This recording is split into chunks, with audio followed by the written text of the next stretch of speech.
All right. Welcome to episode 3 of the Dr. Stephen Greer podcast. Dr. Greer, it's very good to connect with you today. Lots of exciting stuff happening. How are you doing? Oh, I'm doing all right. I was up most of the night dealing with some of the fallout from the tabloid show that came out last night. And so I want to just comment on this a little bit. Jake Barber and I've worked together, and I first met him about a year and a half, maybe 20 months ago.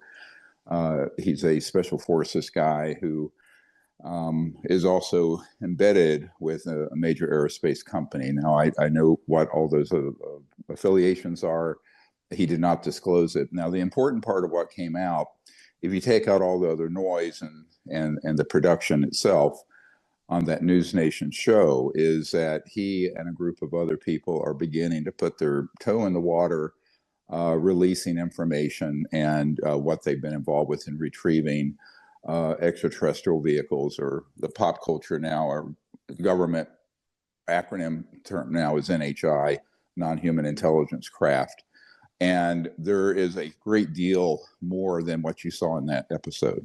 So the original plan, just to let people know what was originally thought to be done, and its evolution, some may say devolution over the last few months, is that there was going to be a collection of all that hard evidence of these operations, the craft, the operators, the locations, et cetera, and so on. And that was going to be done anonymously. They were not going to reveal who they were for OPSEC, operational security reasons, and their own safety, both legally and personally. As you saw in the show, people have been killed. He didn't go into details. I know the details, and there have been recent fatalities related to these operations of people trying to come forward. And we're at this inflection point where we need these people to come forward full Monty, right? However, the problem is the United States government is lagging in instituting the protections, the executive orders, the congressional bills to protect and to make a pathway out of these operations that have been run illegally, so that the people involved are not prosecuted. They have amnesty, they have physical protection, and there's a robust effort in law enforcement here and abroad to get these corrupt and illegal projects under control, which is a very heavy lift. There's a separate team that I'm advising is involved with that part of it. That's separate from Jake Barber and his whistleblower team. But I've introduced them, so they know each other. Now, the issue here becomes the commingling, and the whole title of this show really needs to be the disclosure mosaic. And I want to just unpack a little bit from a 35 years on into this perspective. And as I started out in this, I made a lot of mistakes. We still make mistakes. We're human, we're fallible. And what happens is that, you know, when you have a piece here and a piece there, you're going to make an assessment based on the intelligence you have. But it's never quite complete. Never quite complete. And so what we have to do, and what the Disclosure Project's been doing for a third of a century, is collecting all these little pieces from 1,000 points of information who are whistleblowers that I've debriefed and met with over the last third of a century, and try to put this picture, this mosaic together. Because what you'll find is that someone like Mr. Barber and his guys were read into a very specific operation, and even that operation, they had a specific task. And he will tell you this, and he was not read in to what was going on, for example, where those craft went, and then what happened to them. He knows, he's spoken to people, but his firsthand knowledge is very specific. So what I've had to do by connecting the dots of hundreds and hundreds and hundreds of these type of whistleblowers over the decades, and you'll see this if you go to dpiarchive.com, there's 762 listed. Now, some of their names are redacted because they've not agreed to come forward like Jake Barber has and his guys. But what the bigger problem is if you only have that slice of the picture, even if you've been an operator, a special forces operator in that world for decades or a couple decades, you're not going to necessarily know the whole mosaic. And so that's where you get into trouble. And that's where I've seen many of these whistleblowers, they get caught up in a media effort like this was, that then puts in spurious and unrelated material that actually is not useful and helpful. In fact, it is deleterious to the truth. And we're going to talk about that. One thing about me, love me or hate me, I'm not running for the mayor of Crazy Town, ufology. I'm just going to lay it out there what the truth is, because my responsibilities, I'm here in Washington right now because I have to go to some meetings with the incoming administration figures. And there's a higher responsibility to get the truth out there in a way that isn't harmful to the future human consciousness. So I just wanted to give you that concept that there's this big mosaic that we've created, but it isn't because I had one, let's call it deep throat source, like in Watergate, where they had a deep throat source that told them all about the skullduggery, the Watergate thing. No, this is too complex. It's hundreds and hundreds and hundreds of people like Mr. Barber and people on his team. And so that's what the Disclosure Project is. That's what we are. And so I have to work with many, many people who are starting out as they come out from behind the shadows. First of all, you could tell there's palpable fear there, and rightly so. Secondly, they can only speak to what they know. And then if they fall into the, let's say, influence of people who, for whatever reasons, might want to do a show on this, which I had advised specifically against, by the way, this particular avenue. But, these guys are their own people and they have their own ideas, and they are not my employees. And we consult and we discuss and we have differences, and that's how humans are. So, but the problem is then you get into what kind of a capture is that?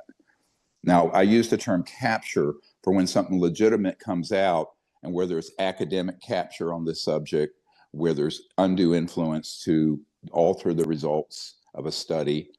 Famously, the Condon Committee in 1969 that closed Project Blue Book, the Air Force Project Blue Book, was closed through a CIA capture of Professor Condon and members of that committee to give a predetermined outcome, meaning there's nothing to see here. That is proven in CIA documents we have, and they're in our archive.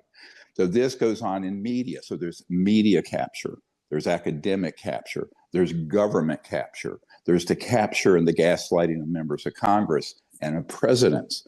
Now, I have personally witnessed all of this, and it's not a pretty story. It's always disheartening when it happens, but it certainly isn't unexpected. I hate that. Unfortunately, I'd like to say that this is new and shocking. It is not. It is de rigueur. I'll just say it's de rigueur. And let's talk about the media on this end. There are minor tabloid entities beginning to push into this that may well be set up as a cutout for intelligence operations to capture the information and then distort it or alter it, or be sure that it's discredited.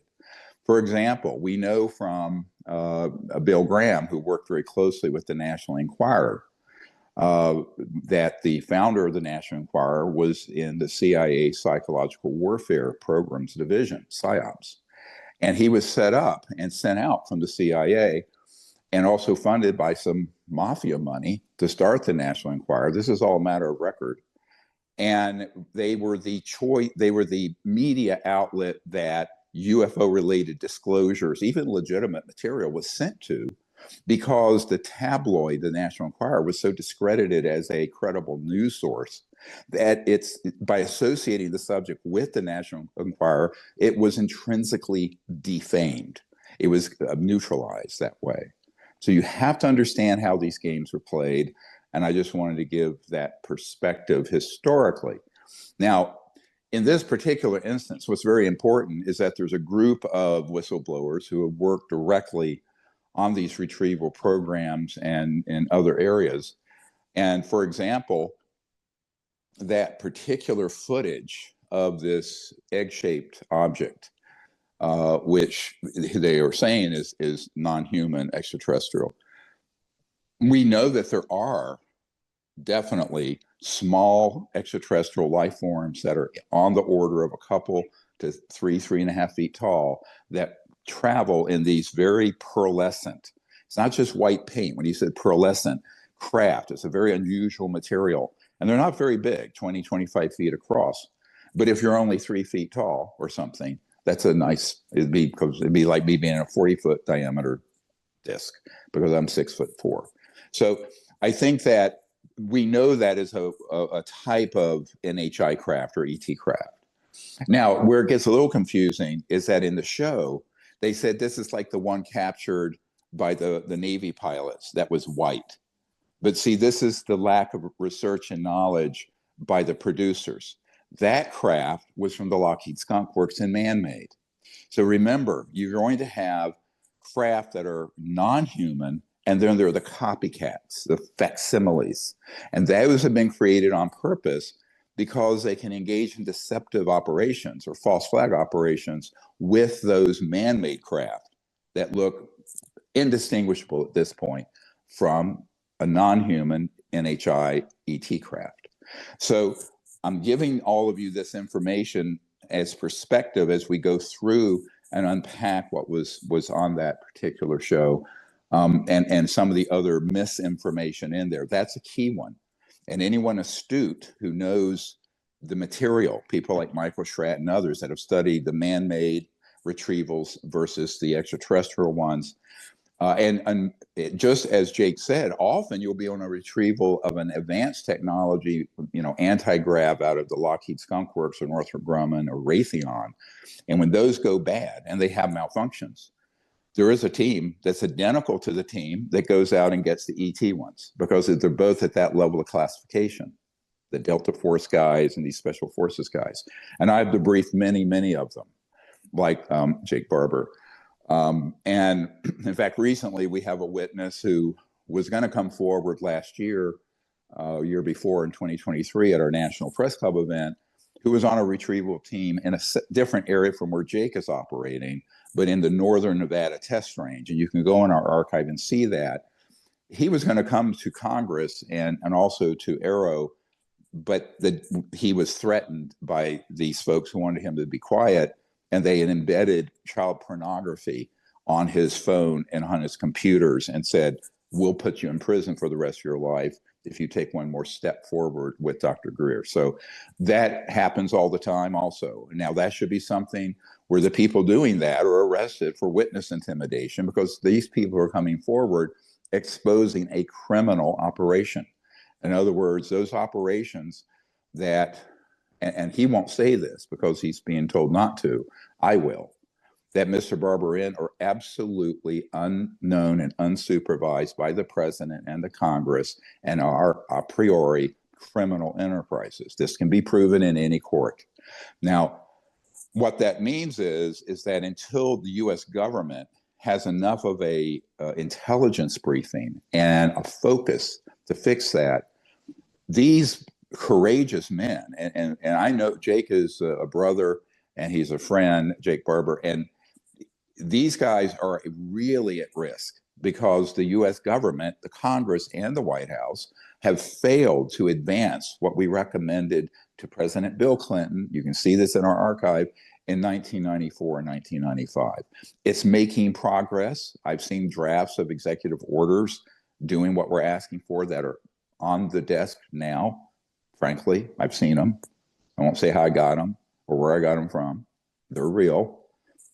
And so there's great progress. But within the current, let's say the current state of the art on this, these guys are coming forward very cautiously because originally they were just going to give everything to us. We were going to put it out there on blockchain and it would have been done. But when they decided to come out personally, then it's personal. And let me talk to you about that. You have families. I mean, I have 4 children, 12 grandchildren, wife. You have friends. You have, your own freedom at risk. I've been threatened. I mean, I mean, Lou Elizondo has openly called me a terrorist and a traitor for doing what I'm doing. I mean, that's on the public record, by the way. So you have these people who are very slick disinformation operatives who can intimidate people or capture them and move them in ill-advised directions. Now, whenever a new person comes forward, one of my institutional frustrations is that I've seen this, it's like wash, rinse, repeat, wash, rinse, repeat 1,000 times, where people started to come forward and they get diverted into some fiasco, you know, like a tabloid show or what have you. So that's something that I advise against. But again, I don't control what these folks do. I can advise, and then they're going to do what they're going to do. Now, ultimately, we all learn from the school of hard knocks. I'm always getting caught in situations because of who I am. And every time I think I've learned every lesson, there's a new lesson that comes along that knocks me in the head. So that's just the nature of life on Earth. Unless you're the supreme being, you don't know everything. I don't, no one does. You're going to make mistakes. But the good news on all this is that while there's a lot of controversy about that egg, and by the way, that was not his footage. Another person at a similar operation, which is corroborative, who hasn't come forward, sent that in. This is important. Some people would say this great. I said no, because you have multiple operators who've been in projects where they have retrieved virtually the identical type NHI craft at separate locations and times. Now that person has not unmasked themselves. So I'm just saying, I know a great deal more that I can talk about on this podcast because of confidences I keep, which I'm not thrilled about, honestly, but this is the world I reside in. Just like I'm not going to talk about who I'm going to meet with here in Washington until those people are out of office. And it's just a gentleman's agreement, and it's decency and ethics. But the really big news also in this is that he confirmed that not only are these operations ongoing, but that it involves multiple sites and that it involves a very advanced technique for bringing these craft down. And I want to talk about this. He talked about psionics, and when he first described that program to me, I already knew it existed. Everybody's heard of the CIA remote viewing program.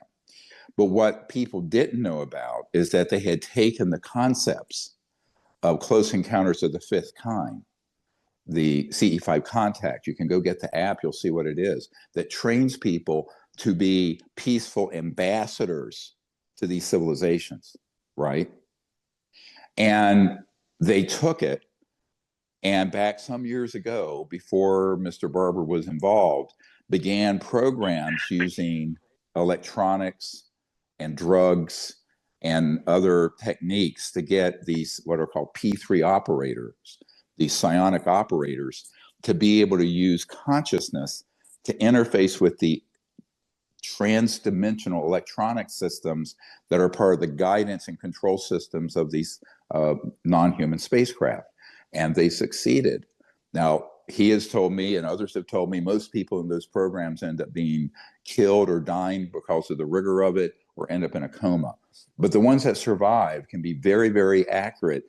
But what they're doing, they're using a consciousness matter interface, sort of like a supercharged version of what Elon Musk wants to do with Neuralink, but through non-locality of consciousness, through the consciousness field, which has been very well documented and proven. If you don't know about that, go after this podcast to see Close Encounters of the Fifth Kind, the movie, and it's on YouTube and elsewhere, and it'll blow your mind. So those programs, instead of using that technology, let's call it consciousness technology interface sciences, for peaceful contact, which is what Close Encounters of the Fifth Kind are doing, it's been used as a weapon system. It's 180 degrees opposite of what we're doing. Now, the good news is, because this is getting confirmed now by some special forces gentlemen, what we'll then do is advise, all right, this is what's possible, but instead of doing it to capture these craft, or as they say, summon them, we don't summon ET craft or NHI craft, we invite them. It's a diplomatic protocol. It's not a forced military invasive effort. So the consciousness behind it is totally 180 degrees different from these programs that have been used to capture these craft and bring them down, take control. Basically, you're hijacking the control systems of these craft, bringing them within range, and then hitting them with an electromagnetic pulse weapon and a scalar weapon that then causes them to crash or come down. Sometimes in a controlled descent, so they're intact. Sometimes they crash into smithereens. So I know all the details of this. All right, Dr. Greer, yeah. how could a super advanced ETI step into this trap? Oh, great question. Here's the reason why. I remember when I was asked back in the early 90s by some Clinton folks, if they're that advanced, how could we possibly have tricked them and done this? I said, because they're not gods. They're people. They make mistakes. Now, what is our kill rate? Kill rate meaning out of attempts to kill them, how often does it happen? It's very, very low. The one of the sites I was at in Jake Barber's helicopter, he said, well, this one site, we bring down 1 or 2 a year. But there are a lot more than that are embedded within trans-dimensional space-time that are around the Earth. So it isn't as if it's like an everyday occurrence, but it means that, let's say that you have a small craft like that. There are 3 or 4 ETs or NHI people, EBINs, they used to be called, extraterrestrial biological entities, and they're asleep at the wheel, but something happens where they take their eyes or minds off what's going on, and they're in sort of a rest mode, and boom, in comes this invasive signal that is a combination of conscious thought with very advanced technology in the quantum entangled universe. We're going to need to do multiple podcasts on this for people to get their minds around it. But that is the foundation of the CE5 contact initiatives, which is Jake Barber and his people very much want to validate to the public that this is based on real science. This is based on real events. And if you look at the movie Close Encounters of the Fifth Kind, you'll see that. I mean, we've had up close and personal meetings with ETs that teleport in right near in our circle of doing CE5. You'll see the pictures of them in the movie. Now, this has been known in the intelligence community since I first started this project publicly in 1990. I will say this, a big reason why General Stubblebine and those guys who had been involved in all the skullduggery dealing with remote viewing and UFOs and stuff, they offered me $2 billion in 1990 if I would defect from what my purpose was and join their team. And it was a serious offer. And people go, you've got to be kidding. I said, no, but this is why. They knew that we had figured out the Rosetta Stone of how to contact. And they wanted someone who was a medical doctor with knowledge of the brain and the body, and also had mastered these consciousness techniques to be on their team, right? Not on the team of peace. So that's true. And I chose peace and not the military approach. But people who are stuck in these black projects, they don't have a choice. They're going, this is what we're going to do. And they go, yes, sir. Right. So what we have to do also for these P3 operators, psionic operators, and this is what we're doing. The men that you saw gathered around Jake Barber, we took them and maybe another member of his team out to Joshua Tree to do a CE5 together. I think it was in July of 2024, a few months ago. And so we're trying to model this, but then instead of doing it in an aggressive way, and of course, there's still some learning to be done on his team.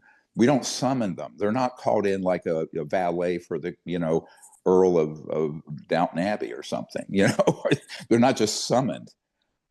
We do it as an invitational, but with the caveat, appear in any way that is that is safe and appropriate for this time and place. And we tell them that the Earth is an armed camp with advanced weapon systems that will target them.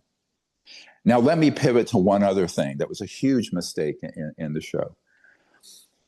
They were talking about the when they were doing this, and there was an egg-shaped craft that came in, there was a dogfight, one of them said, with another craft. No, those weren't two NHI craft. It was an ET craft and a man-made one, a disc out of the Lockheed Skunk Works that was deployed to intercept it and knock it down.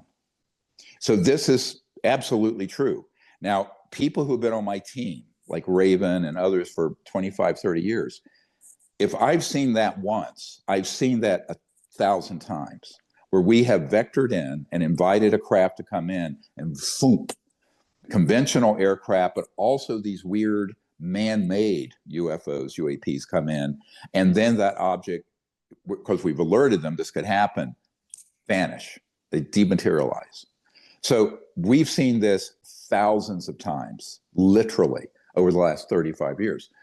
So I think that there is also a learning curve for them to understand that you have multiple things going on at once.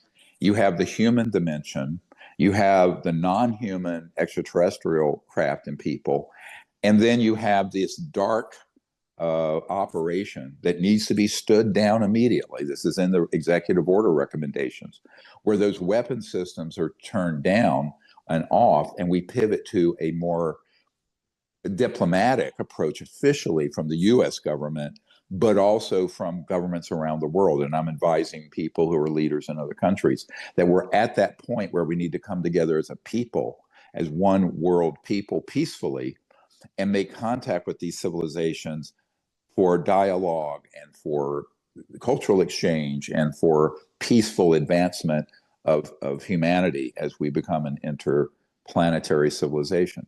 So that's where we need to take that sword of the psionic operators and turn it into that plowshare.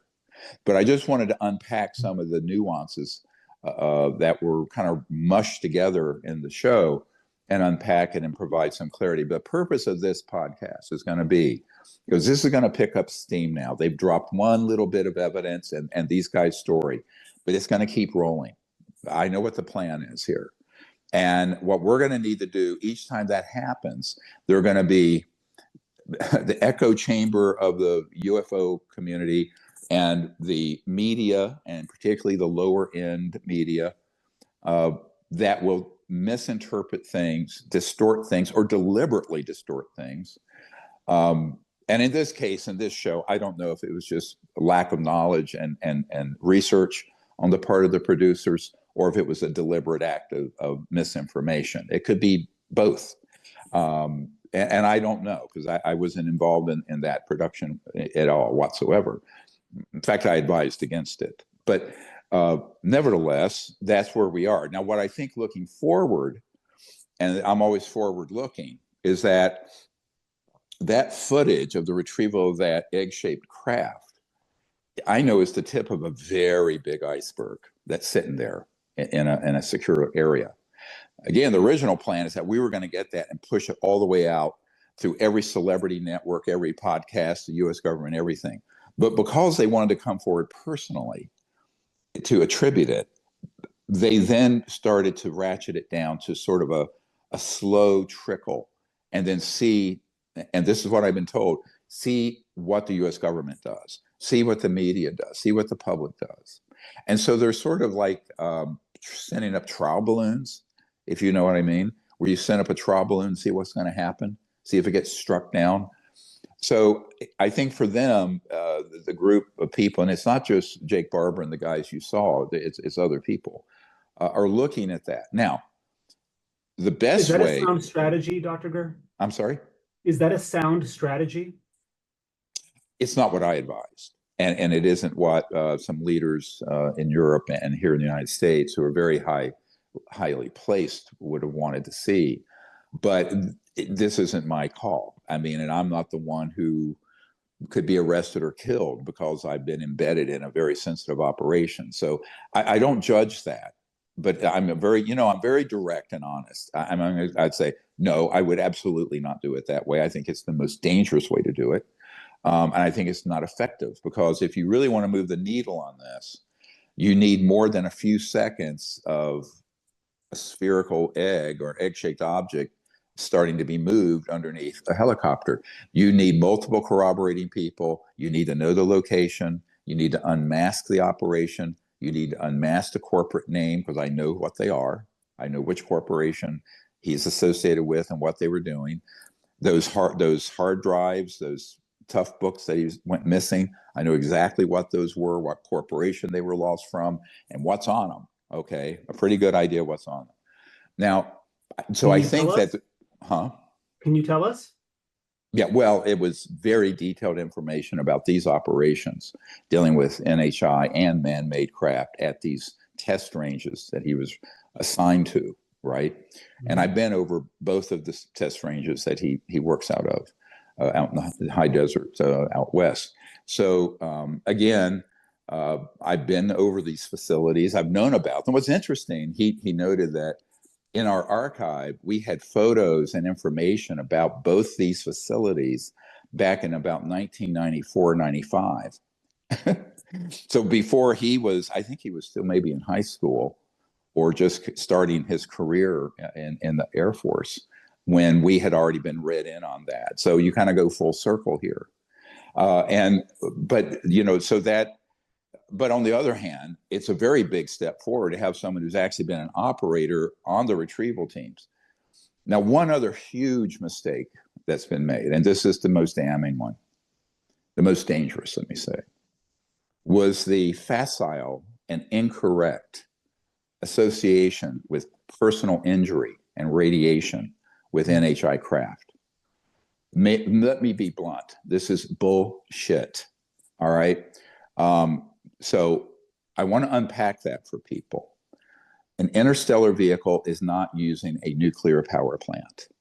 The ones that are using nuclear power plants are ours. They're human. And this is not in question. In fact, Lieutenant Colonel Heckert, who is one of our disclosure witnesses, was on an operation when an object that was a nuclear powered satellite type object decompensated and came down in a remote part of the Yukon in Canada. And he's told us all, and he was part of that operation, and they covered it up because it was nuclear and the thing was hot. Now, of course, Jake Barber says, well, you know, we weren't suited up to that it was hot because, and if they knew it was radioactive, they would have told us. I hate to tell him, but ask all the Agent Orange victims from Vietnam if the command structure in these corporations and military really care if their frontline soldiers are harmed or not. I hate to be cynical, but here's a wake-up call. They don't give a damn. And if people get burned and killed and injured, to get it done now quickly, they'll do it. So you have multiple, let me unpack this for you now.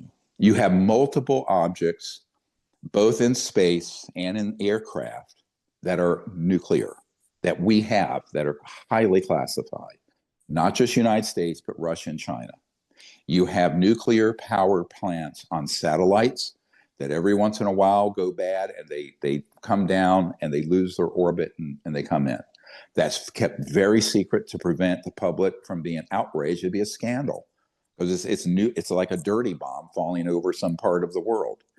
Number two, we have had, and you can look this up, experimental craft, not anti-gravity, that are human, that are using nuclear power plants.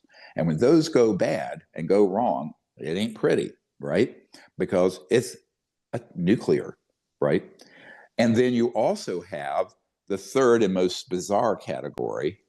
And the great example of this, and go to the archive if you want, even as you're listening to me speak, if you have a dual screen, and look at the Cash Landrum case in Texas. And this happened decades ago, I believe in the 1980s.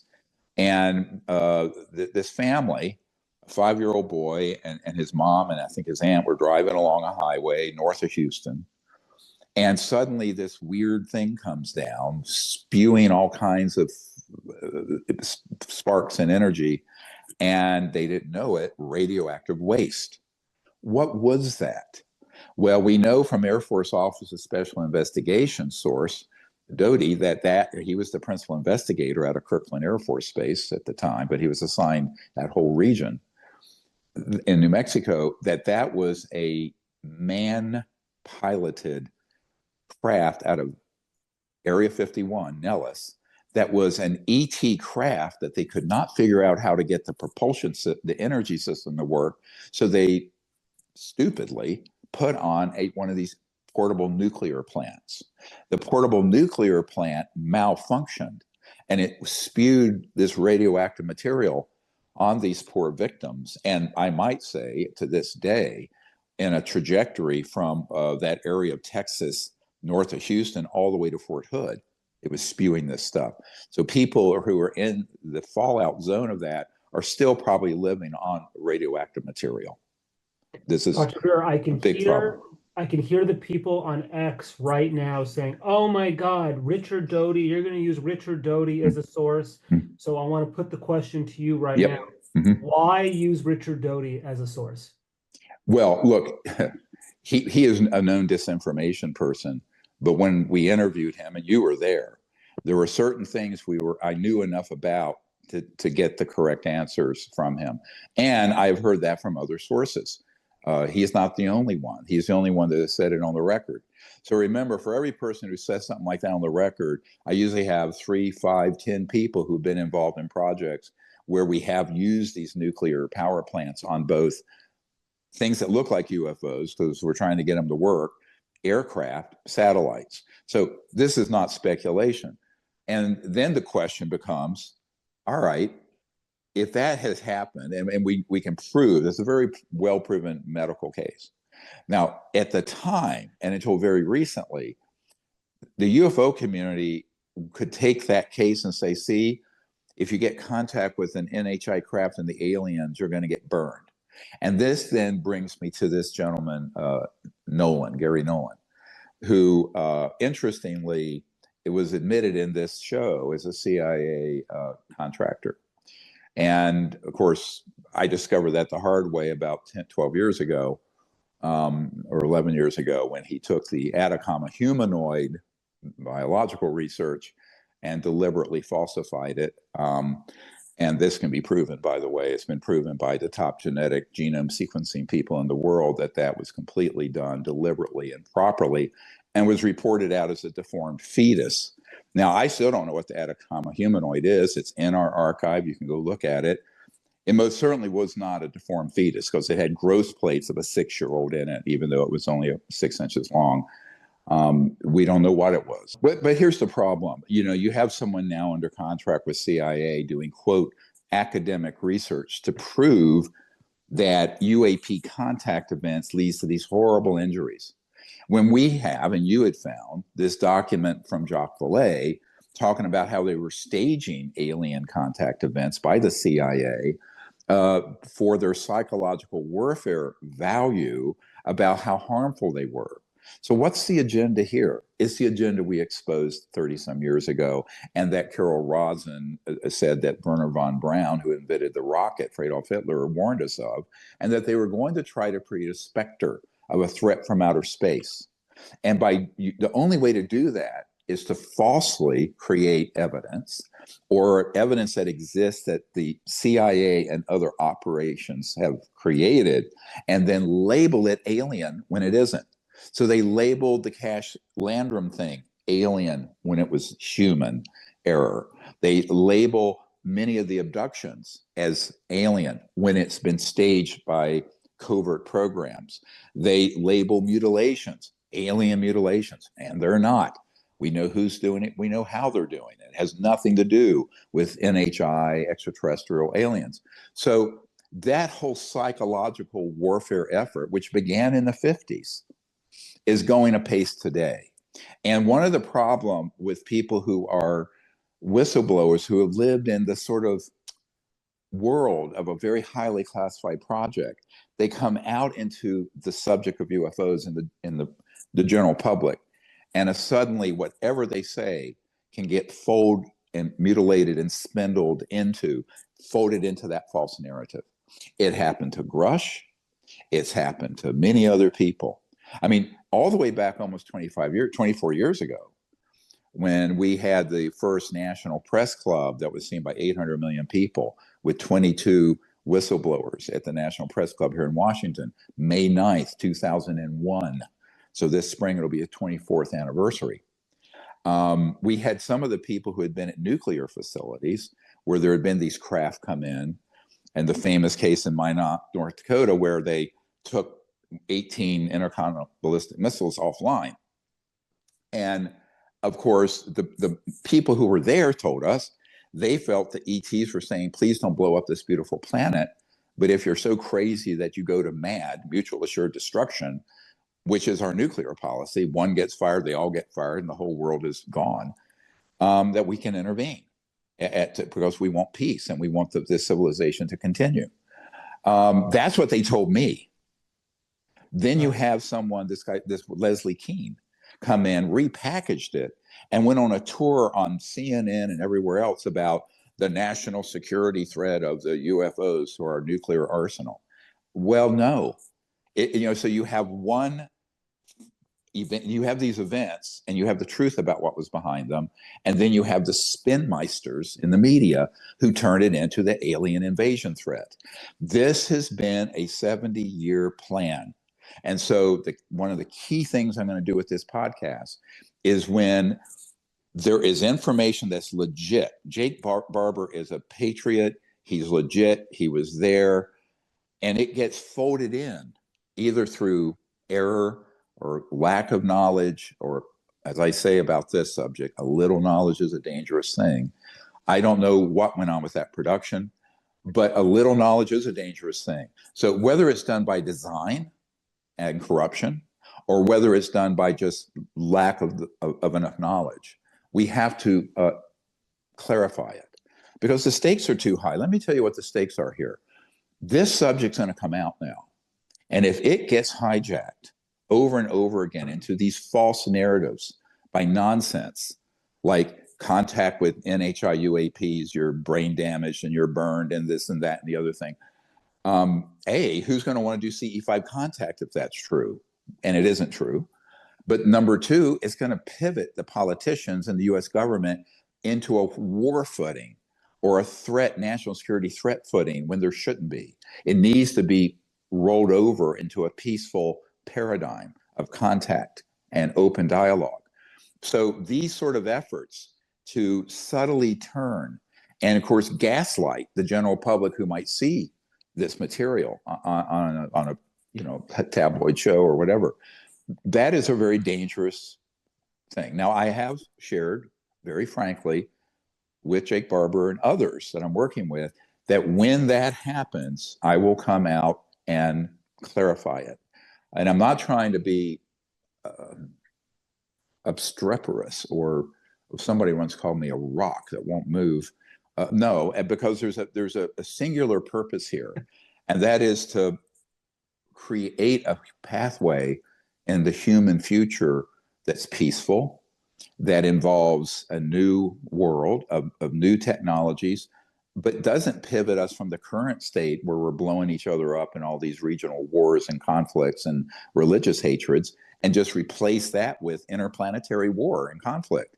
But the kind of disinformation and manipulation of folding the narrative from we're doing contact, but we're going to then bring them in and kill them, right?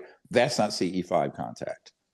You want to know what CE5 contact is? There's an app, go get it and practice it. You'll be astounded in what you see and experience. But also where, people have had contact with what? And I will tell you right now, the biggest secret that they keep sanitizing out of this narrative, because the test ranges where Jake Barber has been operational, their primary purpose is not to down ET craft, it's to test the man-made ones. He referred to rather obliquely, i.e. the aerospace companies' discs, triangles, and objects that are ours. I will tell you absolutely that is the big secret, not the extraterrestrial part of this. The big secret is that we have those technologies. They have been used illegally. They continue to be used illegally in everything from human trafficking to drug running to abducting and murdering people. those operations have to be stood down and stood down quickly. And that is the biggest part of the secret.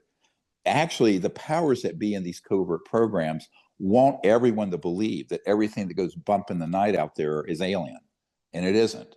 And that is part of the false flag. It is a key part of the deception, the grand deception. So I think that we're going to have to be very vigilant, those of us in the disclosure community and who are seeking the truth coming out in a way that redounds to a beautiful future, that creates a new world, as the ET said to Colonel Corso, and not let it get diverted into something that is a dystopian future of militaristic approach. Right now, there's a militaristic approach to the ETs that's been covert. It won't be advancement and it won't be disclosure if it just becomes an overt, event where the governments of the world are united around an alien threat, and that the only way they can bring peace on this planet is to create a war of the worlds. I mean, this is not progress, my friends. So that is what we have to avoid. And the very subtle psyops of weaving truth and what Jake was saying is the truth, and with a sort of a narrative that subtly moves and introduces the idea of you have contact with NHI, you're damaged. So, when the other thing I want to talk about that, he was talking about at one point in the show, this beautiful, almost spiritual experience he had when he was retrieving an 8-gon, like an octagonal shaped object with some non-human intelligence associated with it. And that he has told me that story. He told me that story when I was with him in the chopper over these sites. And what was beautiful, it's a beautiful story. They go to a commercial break, and then they cut to where he's telling the story of picking up this crate, not the octagon, not the 8-gon, but this crate that was already boxed up. He had no idea what was in it when he got there. And that's what gave him radiation sickness and poisoning. What was in that crate? It was an NHI. It absolutely was one of these other misguided uses of a nuclear miniature propulsion and energy system that went bad. And they were trying to keep that very, very, very secret. Now, he didn't see what was in that crate. But I have this institutional and disclosure project witnesses like Colonel Heckert and others that have described those sort of operations. So this is where you have to be able to create the mosaic. So I'm going to end kind of where I started here, is that we have to create this disclosure mosaic. And the disclosure mosaic has to take into account the totality of the intelligence and information that we've garnished and gathered from hundreds and hundreds and hundreds of people like Mr. Barber. So I think that is really what the big task is for us at the Disclosure Project. And each time there's information that gets folded into disinformation or misinformation, we're going to need to clarify it. And I just accept that as the where things are right now. And I think it'll be like that for some time. I just want people who follow what we're doing. I don't think this is going to get any simpler. There'll be attempts to hijack, just like they've hijacked these ET craft to knock them down instead of doing peaceful CE5. There's a constant attempt to hijack disclosure and bend it in the direction of conflict, false information, false narratives. And that's what we have to be vigilant of. And clearly, Gary Nolan doing things under contract from the CIA, at least, that's what the host of the show said. It should give people pause. When was the last time anyone in academia did anything on behalf of the CIA that wasn't some kind of skullduggery and psyop? I can't think of any case. So I think that, someone like that saying, well, yeah, we're studying all these terrible injuries due to the contacts with NHI and the aliens. No, they're not. They're documenting the harm and the damage that have been done to people like Jake Barber by human contact with human experimental craft where they've been injured or where they've been deliberately targeted for an abduction or a vivisection or a mutilation.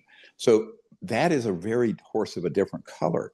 But you can see that with the public not knowing what the human capabilities are, and this is a big liability right now in what is known here. I'm looking at the White House right here. Uh, the paucity, the shortage of information about all of this is a national security risk. It is a huge problem because this is going to come out. And if it comes out with that kind of narrative, we're going to be at World War III. It'll be mass panic. It'll be 1,000 times worse than 9/11 or COVID in terms of the missteps. And I have said it that bluntly to the incoming administration's senior people. Now, whether they'll listen, I don't know. My fate in life is to, I liken this to, Michael. It had more than once, unfortunately. Someone comes in with a massive heart attack and they don't like to be in hospitals. Who does? I mean, I didn't like it when I had all my trauma last year. But they say, well, I'm going to leave. And you got a 12 lead EKG showing a massive heart attack in the left ventricles. It's called the widow maker that actually kills you. I said, if you leave, you're going to die. They say, well, I'm going to be fine. I don't want to be here. And they get up on you. You can't arrest them and hold them there forcibly. They get out, and I've had them drop dead in the parking lot or 4 hours later at home, and they're brought in code blue dead. Now, my experience with this subject is that just as a medical doctor and an emergency and trauma guy, you can advise and you can say, here where the landmines are, they're going to blow you up. Doesn't mean they're going to listen. Now, if they listen, good. If they don't, that's on them. So all I can do and all any of us can do is the following. Please write to the incoming president. He's inaugurated in a few hours, tomorrow, Monday at noon, I believe, and to your 2 senators and to your representative in the House of Representatives. If you're in other countries, write to your leaders and your parliament members or whatever you have, and ask that they implement peaceful contact with these civilizations, but that they also implement the executive orders that we are recommending for witness protection, amnesty for these people, physical protection, and standing up a law enforcement effort here and abroad to bring to rein, to stand down these odious programs that are targeting ET craft and engaging in all this false flag operations dealing with abductions and what have you. So the only way people are going to act is that this needs to become a crescendo that builds from the public. Many, many members of Congress have said, yeah, but we're not hearing from people on this. So take responsibility. I can't do everything. My team can't do everything. Jake and his guys who are risking their lives, and they are genuinely courageous, wonderful patriots. They need your help. We need your help. So I would say we live in a democracy. Let's act like it. Now, we know that the democracy's been hollowed out, but maybe it's hollowed out because we, the people, aren't doing what we should be doing, right? We should be screaming from the rooftops to get this done properly. And I can't do it by myself, and a handful of people can't. The whistleblowers can't do it by themselves because they're coming from a milieu, an environment of a very specific, narrow, highly compartmented operation. They're not experts on all these other issues, and they'll admit that. It's an enormously complex problem. It's multidimensional chess here. So, we have to understand that about the whistleblowers, and they're not accustomed to dealing with the free-for-all known as the media, the UFO subculture, and politics and all that. They're special operators. So we can only expect from them what they can do. And that should be enough. Now, so what we're going to do as information comes out, whether it's on News Nation or CNN or the New York Times, if it gets folded into false information, we're going to expose that. But we're going to take the real information, put it together, and then continue to deliver it to the people who need to see it. So, for example, the information that came out last night, we're getting the key part of it, and I'm providing it because I have to be at some things tonight. here in Washington with most of the key people coming into the White House. So that's what I have to do, and that's why I needed. Thank you, Michael, for the little summary that you put together. And just say a prayer that all this goes right. And I would say also say a prayer and put guidance around Jake Barber and his family and that whole team, that they're guided to right action, they're protected, and that this is the beginning of a much, much bigger process of truthful disclosure. And hopefully we can minimize the damage from the peanut gallery and the disinformation specialists that inevitably are going to hijack this information and spin it in untoward and damaging ways.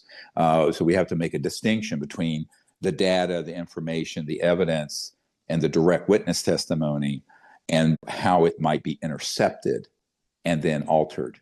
And I know I sound very clinical about that, but I have to be very clear about that, because otherwise this is where your whole purpose gets sidebarred and goes into left field and goes sideways. So that's our big challenge. It's my big challenge. I think it's all of our big challenge, and we need to be vigilant, all of us, ever vigilant about this as this picks up speed.